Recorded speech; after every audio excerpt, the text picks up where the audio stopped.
με κάτω 50 υπογραφές τότε, που όλοι τότε σχεδόν, εκτός από 2-3 άτομα, ήταν κατά Σιμίτη, κατά Γιώργου, κατά όλα αυτά.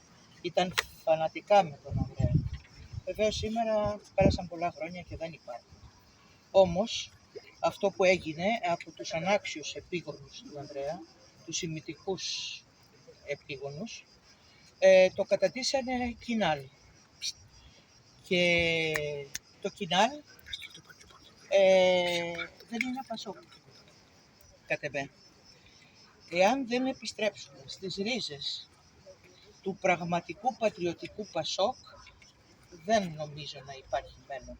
Μην ξεχνάμε την πατρίδα, μην ξεχνάμε τον ελληνισμό, τον απανταχού ελληνισμό, να μην ξεχνάμε όσα μας δίδαξε, τα οποία ακόμα και σήμερα είναι επίκαιρα. Φτάνει πια. Η οργή του Ανδρέα έχει γίνει οργή λαού. Γιάννης λίγο.